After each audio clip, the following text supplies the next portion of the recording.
What's up, guys? Today on Pew Pew Reviewz, I want to talk about Glock magazines.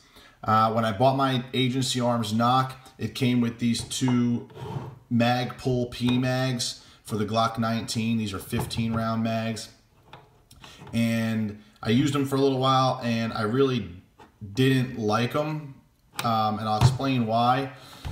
I also have two ETS, Elite Tactical Systems, smoke clear Glock 19 mags that I just purchased recently, and then I have two Glock 19 factory mags. So the first thing I want to talk about, between the three different mags, and I know there's a lot of other manufacturers out there that are making Glock mags, and I'm just going to compare these three because I have them and they're all three pretty popular options.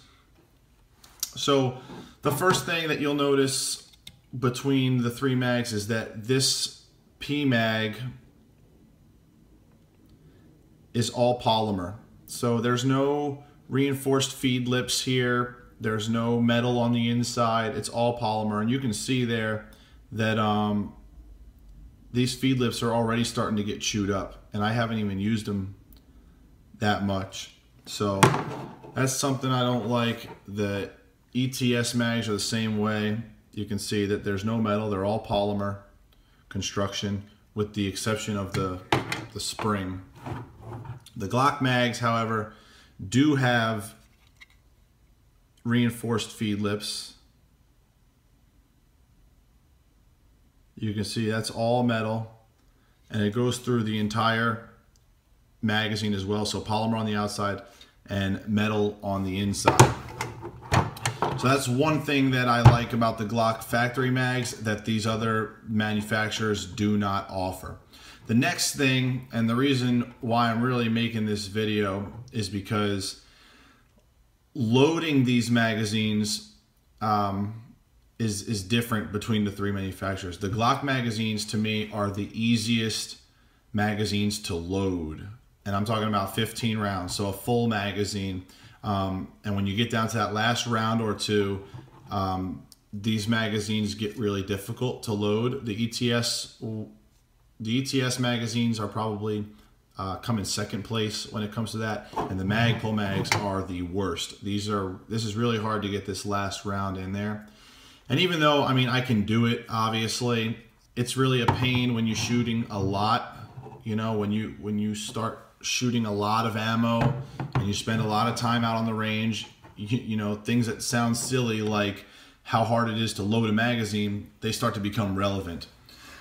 And then I want to piggyback on that note, the fact that these magazines are so hard to load, it kind of translates to another problem, and I'll show you that now. Here's my Agency Arms Nock. You might have seen in my other video. It's empty, and when I'm trying to seat a full magazine in here and I get to here, now I have to apply a lot of pressure, and I mean a lot of pressure. That was really difficult to get it to seat in there, and it drops freely, so it's not that it's not getting hung up on the sides. Okay, there's not any friction, there's not contact between the sides of the magazine and the mag well, because you can see it drops freely. So that's just the upward pressure, of this last round. When I'm trying to seat it, it's very difficult. So with the Glock factory mag, just a little bit of pressure and it pops right in there. And these both have 15 rounds. The Magpul mags are about, they're about in the middle of the two. So the Glock mags win there. Again, that's another point for the Glock mags. When I'm doing,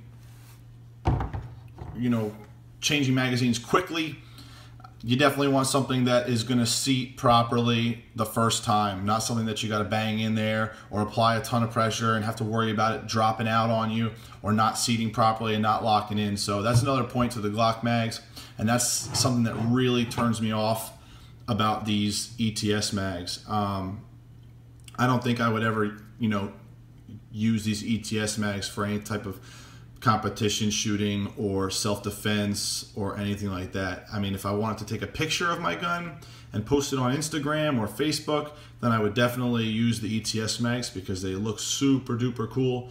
But if I'm doing any kind of work with my pistol, I'm probably going to leave those at home. The next thing I want to talk about is just taking the magazines apart for any kind of maintenance. These Magpul mags are super easy to take apart. I'll just demonstrate here. You just press that button in, it's real big, real easy to touch, and then this base plate just slides right off and everything comes out. So that's super easy. The Glock mags and the ETS mags are not going to be that easy to take apart, I can assure you, because I've done it. But that's not a huge deal to me. You know, if I need to take my magazines apart, I can always take them apart. It doesn't really matter how easy it is. As far as reliability, I haven't had any malfunctions with any of these magazines. They seem to work pretty reliably in my pistol, so that doesn't seem to be an issue.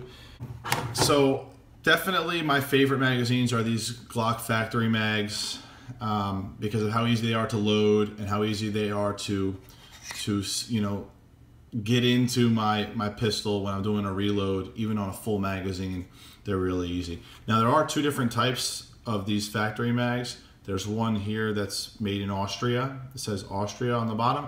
And one that says 1594-01, which I believe is made in America, or so I've been told, or so I've heard. They seem to be identical otherwise. However, the American version seems to load a little smoother than the Austrian one. And I don't know if that's just me, or maybe it's just an isolated thing with this one mag. You know, I don't know, but the American one seems to work better for me. So that's just my 2 cents on that. So yeah, my final thoughts are, you know, if you want to take a picture of your gun, then I would use these ETS mags. If you're a photographer, then you probably want to stock up on these. But if you want to do any kind of work with your gun, then I would definitely go get yourself some Glock factory mags. I mean, I have 3 magazines here that are loaded, and you can see which one is loaded with my self-defense ammo. So this is the one that's going to be in my everyday carry pistol. And that's it. That's all I got. Thanks for watching. Make sure to subscribe to Pew Pew Reviewz with a Z on YouTube, and follow Pew Pew Reviewz with a Z on Facebook and Instagram. Thank you.